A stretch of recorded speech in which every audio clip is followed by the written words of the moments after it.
Hello and welcome on my channel. My name is David, and this channel is all about literature and reading and other bookish things. And today's video is a bit lighter than the usual in-depth analysis that I'm doing here in the long-term reading project of Ulysses or Thomas Mann's or Magic Mountain.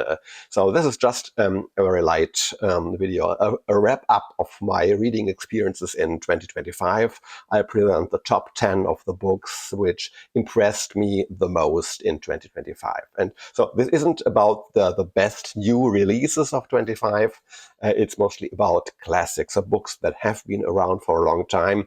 Some of them might only also be out of print. But so these are the books that struck me the most, struck me as particularly remarkable over the past 12 months.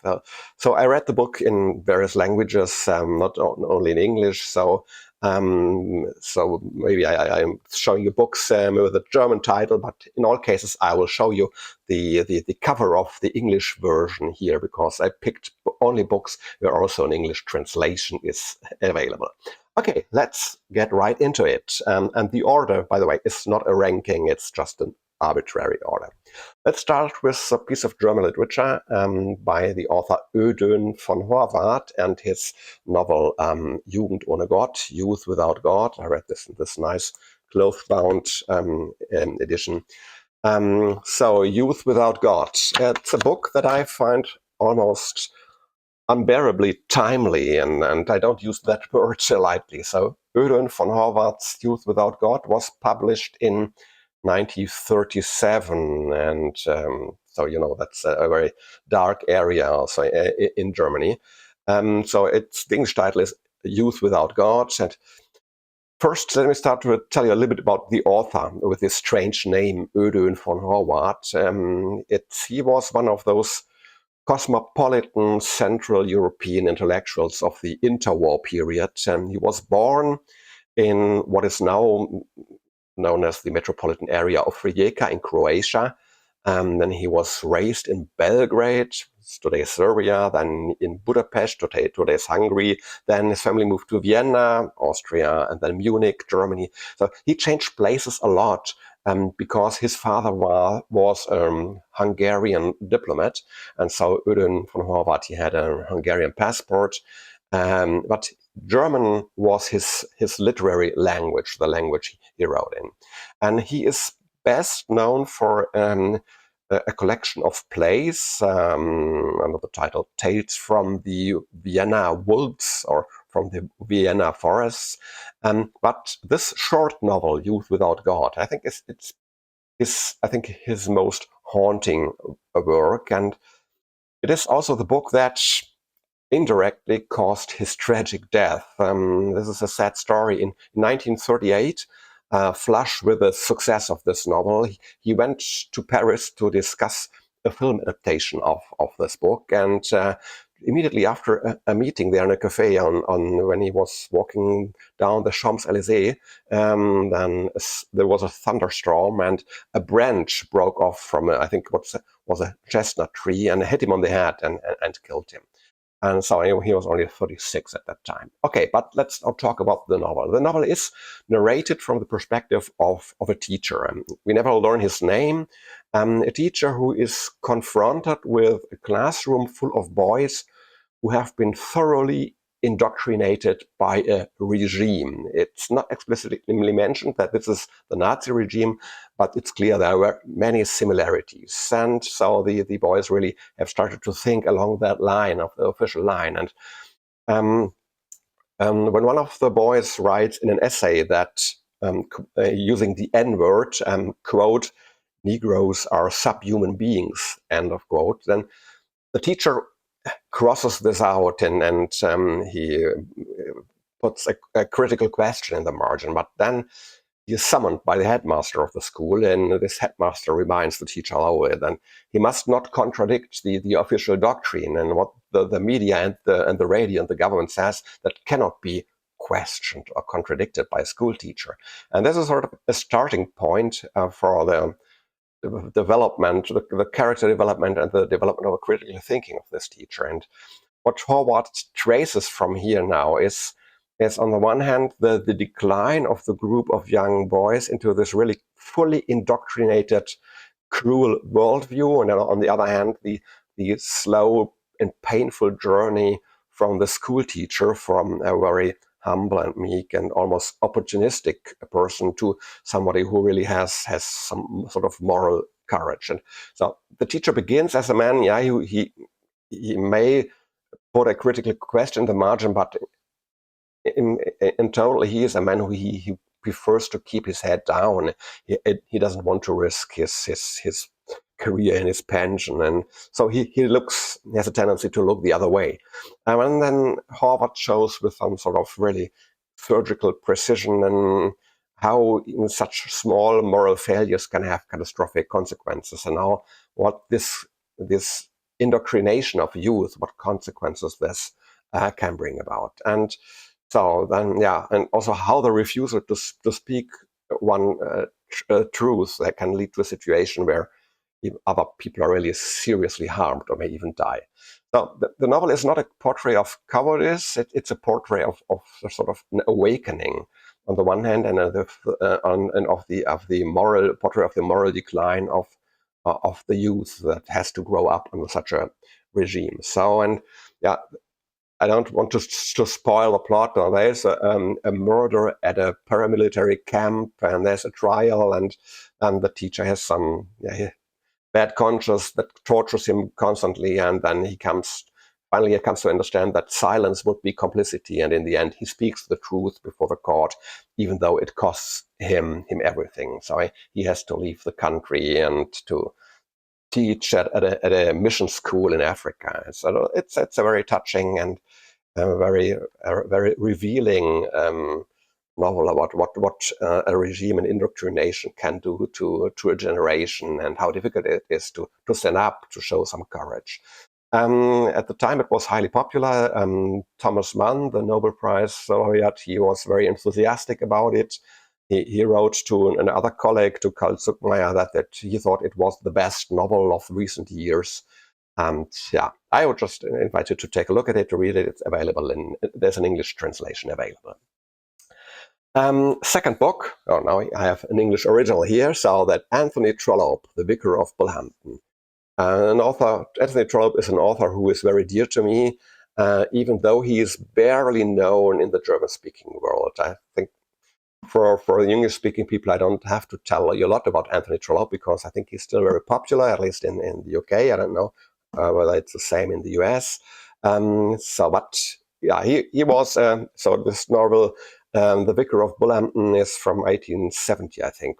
Trollope was a prolific writer. I think he wrote 47 or 48 novels, and most of them in the early morning hours, or when he was on one of his frequent business trips, because he was an official at the Post Ministry, I think. So he really he churned out one novel after another with a really craftsman-like discipline. But precisely this productivity that gave him the reputation of being a mere entertainer and someone who is doing mass production, but unfairly so, I think.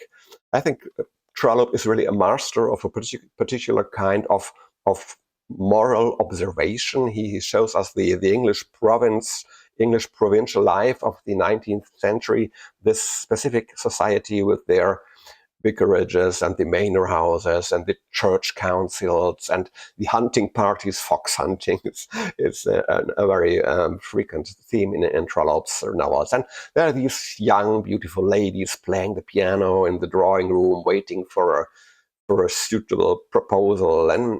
But beneath the surface, there is Trollope uncovers how people wrestle with their passion and their conscience, how they deceive themselves and also others, and how they try to be decent in a world that doesn't always reward decency, or how they want to appear decent, at least, have this facade. And so that's exactly what he does also in this novel. At the center of the plot, there's a vicar, Frank Fenwick. He's a man who is a very liberal vicar. He's, I think, too liberal for this small parish. in the province, and he refuses to cast out a young woman who is considered fallen by the standards of his time. The miller's daughter, Carrie Brattle, who she had at least some premarital love affair, and maybe then she even prostituted herself in the city, and now she wants to return in remorse. But that's not that easy. So Fenwick, he won't condemn her. He wants to lead her back into the community. He really wants to support her. And but this is met with fierce resistance from the respectable folk. So there are people who really feel offended by the way how this vicar takes care of Carrie Brattle. It's also a very interesting character, a Methodist preacher who, out of spite, built a chapel right in front of the vicarage of the garden, and is ringing the bell all the time just to annoy the vicar. And so very English, probably, this conflict and a very quiet form of malice. Alongside this runs also a murder story, a murder case involving also Carrie's family in a way that I won't tell much about it. And there's also a love story that drags on agonizingly long. But the real theme of this novel is the question of what does Christian mercy mean when it stands against social conventions, social norms. And Trollope, he never judges. He simply shows with a very calm narrative voice that sees everything and understands most of it and condemns nothing. He sees how and describes how people squirm in immoral dilemmas. And yeah, so I think he was quite remarkable for the time in the preface of the novel. He really made a strong point for this. For women like this Carrie Brattle, and he wanted the readers to see this Carrie not as a fallen woman, not as a type, as a warning, as a bad example, but simply as a suffering human being. So for 1870, that was unusually direct, almost a bit scandalous at the time. But it shows that behind this Victorian facade, there was an author who knew exactly the hypocrisies that were prevalent at that time, and he was describing.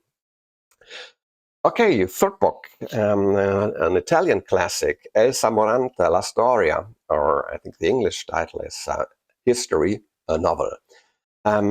This book by Elsa Morante was published in 1974, I think, and yeah, Elsa Morante was one of the great Italian voices of literary voices of the 20th century. She was married to another famous Italian author, to Alberto Moravia, but she was entirely independent as an artist, as a writer. She was somewhat of an outsider of the literary establishment. She was known to really work meticulously and extremely long over her books for years, sometimes decades, before she published them. And this book, I think it's her magnum opus. It's quite a doorstopper. It's a novel about the Second World War in Rome, but it's not told from the higher society, from the leaders, not from the viewpoint of the generals or the partisans. From the people who made history, but it's described, narrated entirely from below, from the viewpoint of those who suffer history. And it's at the center of the plot. There is Ida. Ida is a small, very frightened primary school teacher with Jewish roots, a background that she wants to hide, of course, and her two sons, and the younger son plays a special role. The younger son is Giuseppe.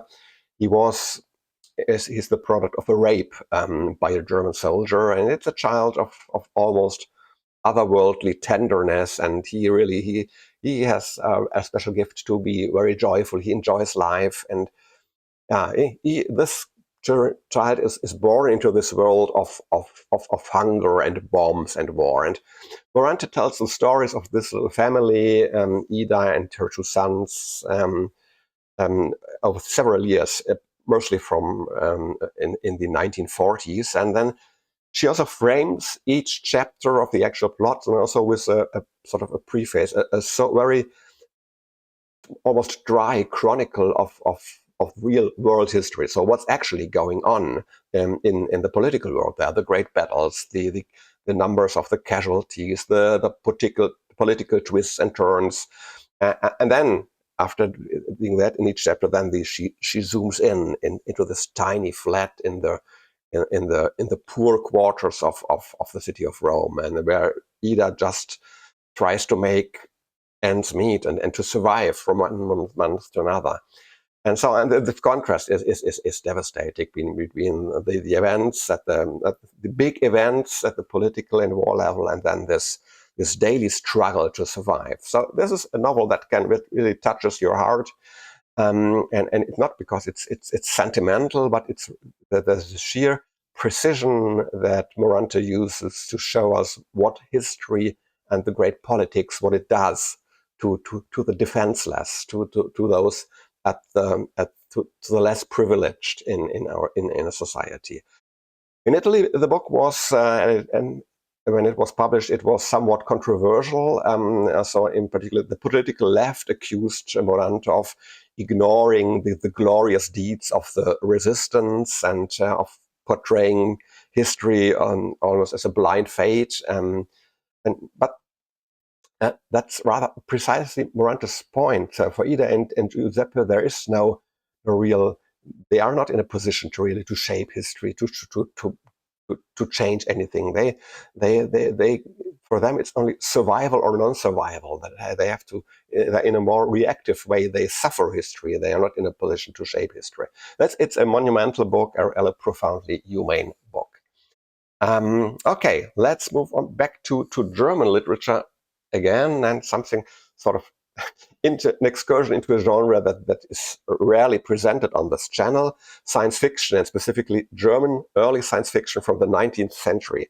This is the novel from Kurd Lasswitz, Auf zwei Planeten, on two planets, a nice edition from the 1980s here, a reprint, the original published in 1897. Lasswitz was a secondary school teacher on mathematics and physics, and he was a very learned man. He originally had the ambition of an academic career. He wanted to become a professor, but then things didn't develop the way he wanted them. So he was a man who was very, very learned. He was strongly influenced by the ideas of the German philosopher Kant.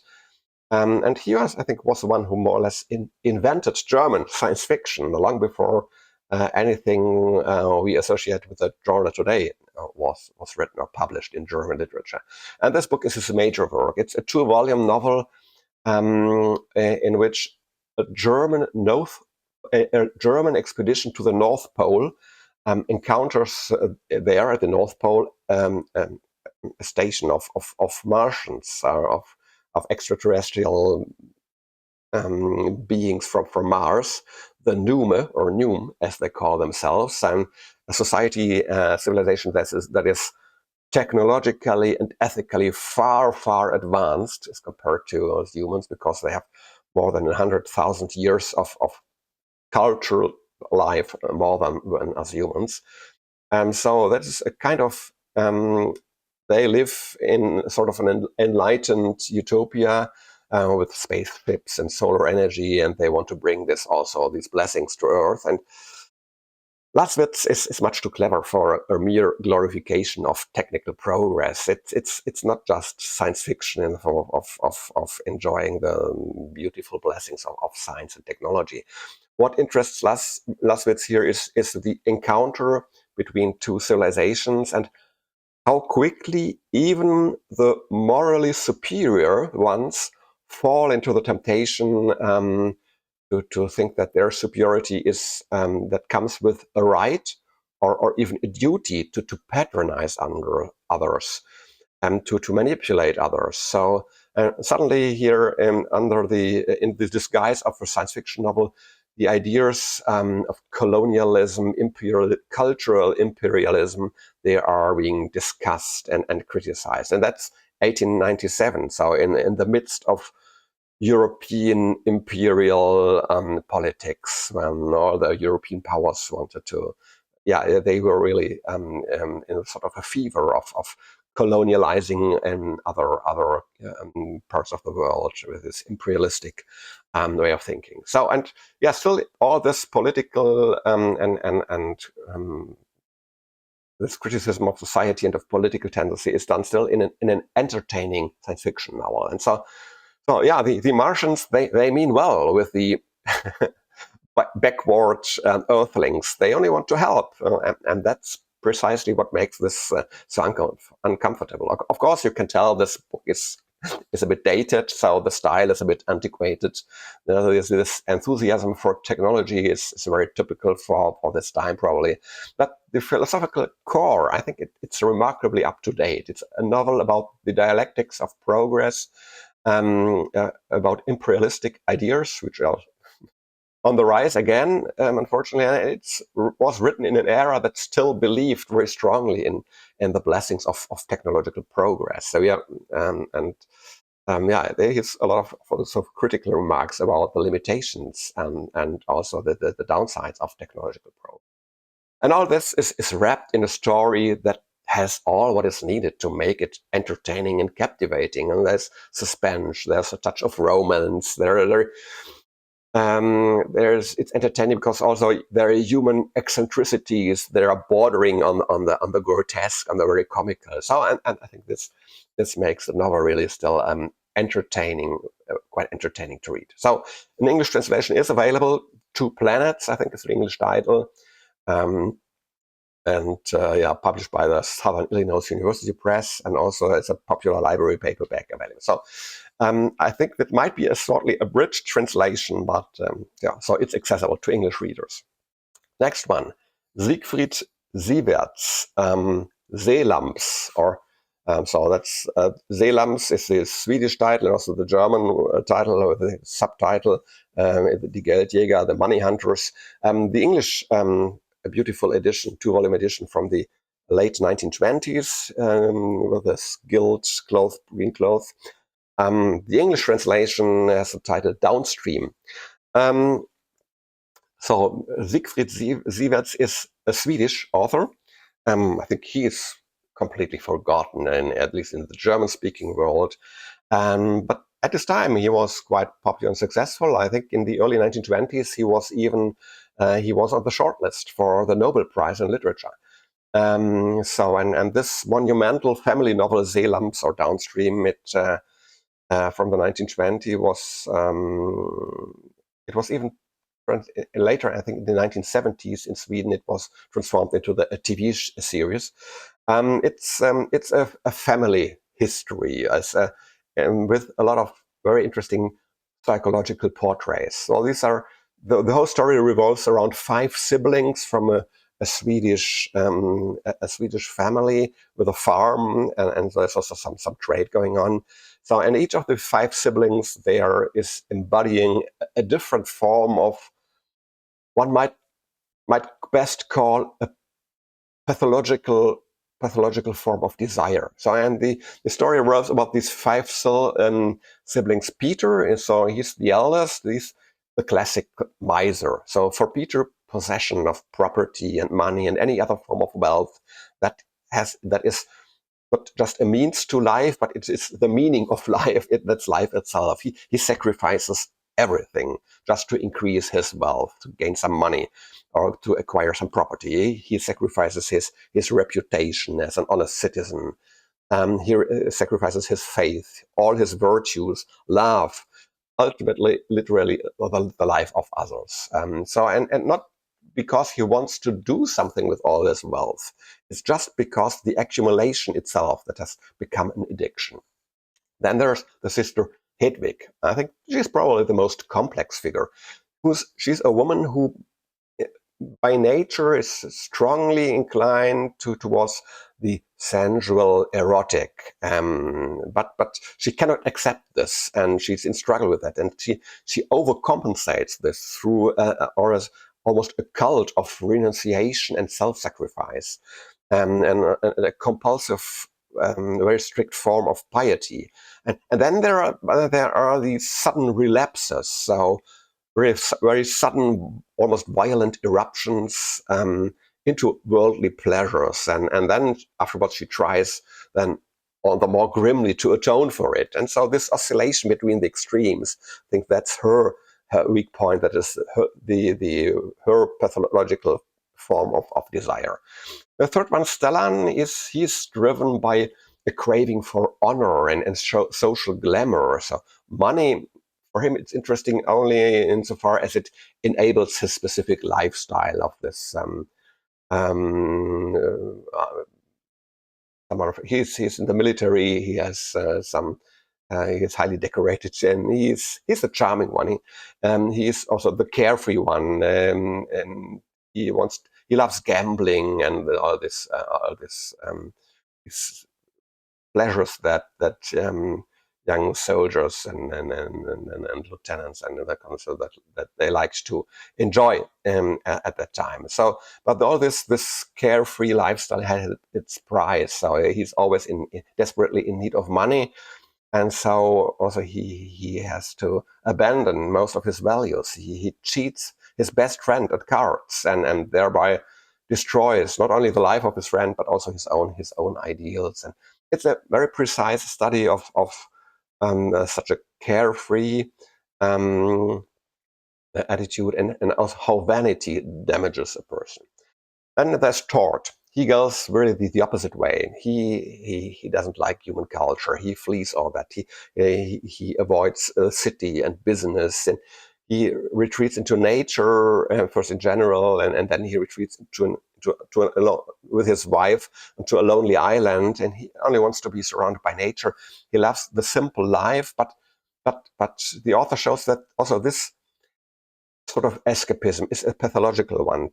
Tord really flees culture in a very in a very strict way. He really becomes very coarse and ruthless and merciless, like the elements and like the predator animals around him. He really grows brutal.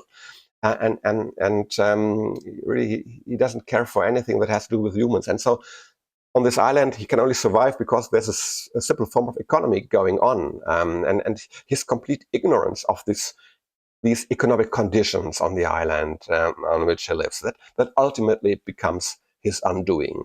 And so you cannot simply leave all human culture behind, ignore everything that is relevant and constitutes a human society.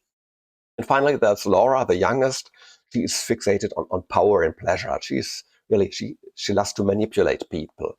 She likes to flirt and to develop schemes to secure and grow her influence on over other people. And yeah, it's about influence. It's about pleasure, enjoyment, and also a bit wealth.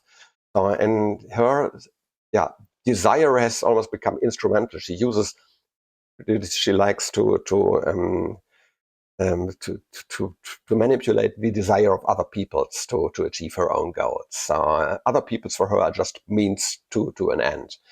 So what connects these five siblings? It's not only simply greed for money in the banal sense. It's the inability to find some equilibrium, to find some measure, some balance. Each of them is so fixated on a particular mode of engaging with the world and fulfilling his or her own desires, that this behavior becomes almost a prison and a final fate. So money, honor, pleasure, nature, power, all this could be just a part and play a part in life, but with the Selams, it devours their life, it destroys their life. And Siwertz tells this with a naturalistic precision. This systematic exploration of a family through various modes of failure. Some readers might be reminded of the French writer Émile Zola and his series of novels, Rouge ou Macquart. And I think Siwertz is less deterministic. He is also less bleak. There's still this, despite all the tragedy, there's still this Scandinavian sense for the beauty of landscape, of nature, the sense for light, and for the small moments when the joys of life are present and can be celebrated.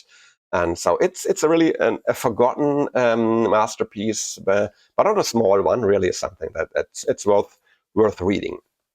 And yeah, as mentioned, English translation, Downstream, available at the internet. I think the text is even freely available on the Project Gutenberg, because it's not any more copyright protected. Okay, next book, French literature, and I tried to improve my French, so I read it, the German translation and the French original. It's Stendhal, Le Rouge et le Noir, the Red and the Black, or German Rot und Schwarz. I think that's a classic that I reread this year. I think I read it 20 or 25 years ago, so it's a good time to reread it, because I noticed that I had forgotten almost everything. It's probably one of the sharpest social of the cleverest social analysis that French literature produced in the 19th century. At the center of the novel, there is this young guy, Julien Sorel. So he's a son of a sawmill owner in the French provinces. He's a very gifted young man, ambitious, he's attractive. So, and he is filled with a strong resentment against society that denies him any advancement because of his origin. And so we are in the so-called Restoration period in France. So Napoleon is defeated, and now the Bourbons are back in power on the throne. So the nobility has a lot of its privileges restored, and the church is powerful again. And this is these are a lot of roadblocks for young Julien, because under Napoleon, a young man like Julien, he could have made a career in the army. That would have been the red way. But that door is closed for him. So all that remains is the black way. So the cassock, the path through the hierarchy of the church. And so he takes this path. He's not a firm believer. He takes this path with a mixture, or actually the mixture of contempt and calculation. So he's gifted, so he can memorize the whole Latin Bible and impress people, and he can feign a sort of piety that isn't true, that he doesn't feel that way and think that way, but he can feign it, he can fake it. So and he's clever in studying the weak points of his contemporaries, of his superiors. He seduces his first employer's wife and then a marquis's daughter, and he uses this to climb up the ladder, and many other plots and schemes he uses to climb up the ladder, not ladder. So what makes this book really something that is timeless is that this analytical sharpness, or even this coldness and precision with which Stendhal dissects the character of this very opportunistic person. There's no moral thundering, no outrage. That's just precise surgical analysis and of this young man, the young man who has pretty well understood that in this society the hypocrite can achieve great success with relative ease. And so Julien is not a hero. He is not a sympathetic figure. The readers, most readers, don't like Julien, but you can understand him. You understand how a society that is built on lies and on the idea of conformity, that such a society produces this sort of people, and this sycophancy and opportunistic behavior that Stendhal displays here, this turning with the wind, and this showing or faking convictions that one doesn't hold just because they can be useful to do so. Yeah, I think it's not outdated. You just don't have to turn to the news to see that little has changed in human society and in human politics in the last 200 years. And in the end, Julien fails, but not because of his hypocrisy, but rather paradoxically, because of a moment of sincerity and an impulsive act that springs from a genuine feeling. That's probably Stendhal's bitterest irony, that in this world, and even authenticity is a form of failure. So a novel that leaves you wiser, but also a bit sadder. Yeah, I think there are numerous English translations available by several publishers. It's really a classic of the French literature. So, next book is again in English language by Susana Imaginario, the Timelessness series, and in particular one piece of it, the novella Asterius. And that's a discovery that surprised even me, because normally I move in the realms of classical literature and not that much into fantasy or science fiction, but sometimes chance leads you into unexpected places. And it happened so to me with Susana Imaginario. She is a self-published author, originally from Portugal, but she lives in Ireland and she writes in English. And this is her tetralogy, Timelessness. And I have to preface this presentation by saying that I have not yet read the complete tetralogy. I'm in the middle of it, and normally I would wait to make a recommendation until I know the whole thing. But here I'm making an exception because I think what I know already of this work gripped me so much that I want to tell you about it. So the genre that Susana Imaginario places herself in is called slipstream, and a term I wasn't familiar with before I learned it from her. It's a mixture of fantasy and magical realism and science fiction and literary fiction, a mixture that deliberately resists any single category. And my entry point, the part that I want to present in particular, because also it's a standalone item that you can also buy separately, is the novella Asterius. It's a standalone part of the same universe as the Timelessness, the complete Timelessness tetralogy. And it's, by the way, a book for which I've already made a review video where I also have an interview with the author, with Susana. So let me tell you a bit about Asterius. Asterius is a retelling of the Minotaur myth, but told from the perspective of the monster himself, so half man, half bull. And so Asterius is a retelling of this myth, and this monster Minotaur now here receives a name, a voice, and we can look deeply into his wounded psyche. We all, I think, most of us know the story. So there's this labyrinth from ancient Greek mythology. So there's this labyrinth on the island of Crete, and where this monster lives in this labyrinth and has to be appeased annually by these human sacrifices. A couple of virgins have to be sent to it, and now then there comes the held Theseus, who comes with the ambition to finally kill the beast. But Imaginario turns it around. Now we are not following the hero who is going to kill the beast. We are inside the Minotaur's head, and we experience his loneliness, his rage, his desperate longing for understanding. Theseus here comes as an arrogant schemer, and the Minotaur becomes the real hero, but a tragic hero against his will. So what fascinated me most is that this isn't the typical off-the-shelf genre literature. The author combines in a clever way Greek, Norse, and Egyptian mythology into her own cosmos. So the Norwegian underworld and the Greek underworld, Hades and Hel, they are merged. Gods are banished into human bodies as a punishment. There are intrigues and power struggles between the deities who behave like board members of a dysfunctional corporation. And then there are these deliberate anachronisms. So there are electric lights available in the labyrinth, or modern, or at least electric torches. And there's a modern or even futuristic technology that is built into this archaic world of gods. So it's a bit disorienting at first, but it's part of the concept. And Imaginario's mythology is not just a reconstruction of the mythology of antiquity, but it's a sort of continuation, as if the old gods had simply continued to exist while time moved on around them.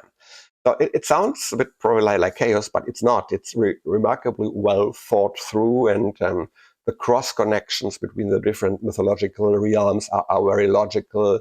The logic of mythology is respected, but then also sometimes ironically twisted, and above all, linguistically, it's also at a level that surprised me. So the Minotaurs, I found for me particularly striking were the Minotaurs monologues. So they change between stream of consciousness technique and some black humor and genuine psychological depth. This is literature that it's entertaining, but it also leaves you a lot wiser. And yeah, I'm a bit curious whether the main series maintains this quality up to the end. But based on everything I've read so far, I'm quite sure that this will be the case. Okay, moving back to German-speaking countries, but not Germany, but Switzerland. Jeremias Gotthelf, an author about whom I must correct a prejudice. His novel, The Black Spider. Jeremias Gotthelf was a clerical figure. He was a pastor in a valley in Switzerland, in the Emmental, in the mid of the 19th century. And I have avoided him a long time. In my imagination, he was just a stodgy provincial preacher who wrote moralizing tracts about diligence and fear of God for his peasants, and edifying in the worst sense, dusty, boring, and yeah, how wrong I was. So what really changed my mind was the novella Die schwarze Spinne, The Black Spider, from 1942, and it's available in a beautiful English translation in the New York Review of Books Classics series. And this really was a revelation to me. And then I dived deeper into the works of Gotthelf, but most of them are not available in English. So for this presentation, I picked this novella. It begins with a really cozy frame narrative. So it's a christening celebration in a prosperous Swiss farmhouse, and the guests are admiring the beautiful woodwork until one of them notices a minute detail, something odd. There is a blackened old post that has been carefully built into the whole new wood frame construction. And then the grandfather of the house is asked about it. Why do we have this old black wooden piece here? And what follows then is one of the most unsettling tales in German literature. The story, then the grandfather says that, it's a long story. It goes back to the Middle Ages, a time when a local lord or knight oppressed his peasants with impossible demands. So they must plant a grove of trees on a distant hilltop within an impossibly short time, or they would face destruction of their home and their wealth. So in their desperation, in this desperate situation, they encounter a mysterious green huntsman who appears in the forest. Obviously, it's the devil in disguise, and though Gotthelf never names him so, but it's very clear. And he offers to do the work for them, and the price is an unbaptized child. So the men flee in terror. No one so, but then they return. So they're really desperate. And then in the end, one woman is Christine. She's a newcomer from another town, Lindau, far away. She's a bit sharp-tongued and fearless, and she agrees to the bargain. So the devil seals the pact with a kiss on her cheek, and that a kiss that burns like fire, and it develops into something very, very strange. So, the devil or the huntman is fulfilling his part of the contract. So he's almost overnight. There's all these old trees are planted where they should be, and the peasants, of course, they plan to cheat. So they rush every newborn infant to the priest for immediate baptism, and to avoid handing over an unbaptized child to the devil. But the devil will have his due. And so at the point where he kissed Christine, this black spot that begins to grow, and it swells into something monstrous. And what follows is something very nightmarish. I won't spoil it, but you might be able to tell something from the title of the Black Spider. It's a really horror story that develops. And what surprised me is how modern this feels. Not in style, it is okay, it's a bit deliberately archaic, almost biblical, because the grandfather tells an old story that something that happened in the Middle Ages. But this psychological and moral texture of the story is still very modern, feels modern. So the evil doesn't come from outside alone. It comes from the villagers' own weakness, from their willingness to let someone else bear the cost of their salvation.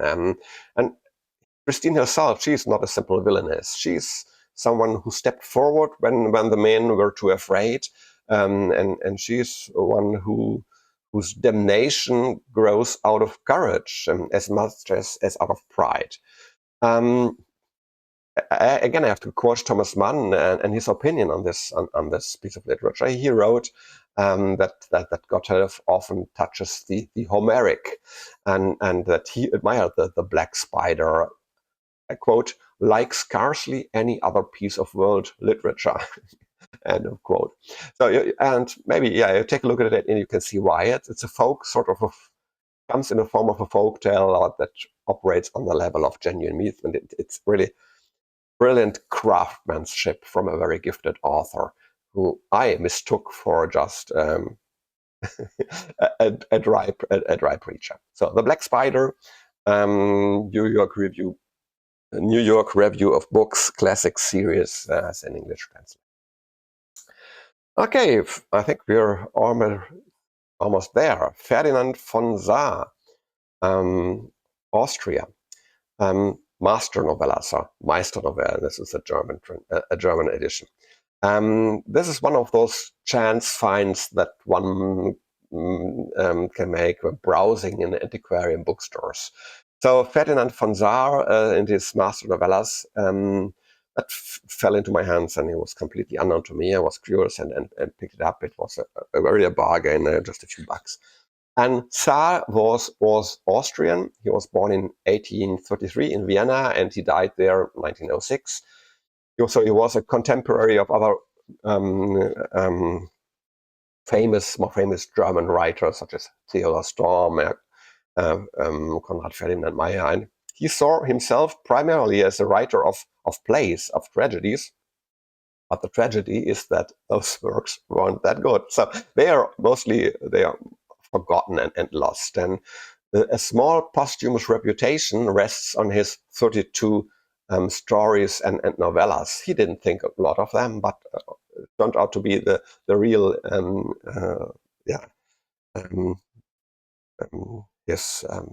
the real heritage that we can have from Ferdinand von Saar. He's not very well known for those, at least not in Germany. I don't know whether it's different in Austria. At least there's a square in Vienna that has been named after him, the Saarplatz. And he is a honorary grave at the Dublin Cemetery, according to Wikipedia. So there is some reputation, some glory is left to him. Saar himself, he was really a broken man, I'd say. He was a former officer of the Austrian army who had left the service under probably not so lucky circumstances, and he had to live in financially difficult circumstances for a long time. And he always had a tendency towards some mental health issues, depression. He suffered from depression, and so what finally was the really destroyed him was the death by suicide of his wife, and then his own cancer. I think it was colon cancer, and that led him to try to take his own life in 1906. And some of this desperateness, of this brokenness that runs also through his novellas. But it's more a wistful melancholy, not a hopeless despair. And so he writes about the Austrian society of his time. So there's still the Austrian emperor, so still a monarchy, and And so it's a world of nobles, and of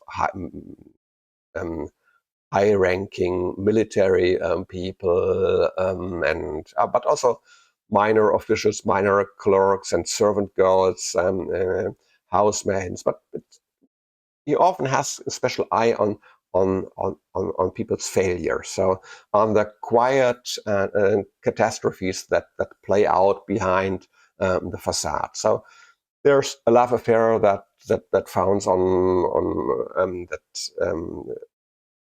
a love affair that fades due to false pride and to dishonesty, and there are catastrophic consequences of the delusion of being of noble descent.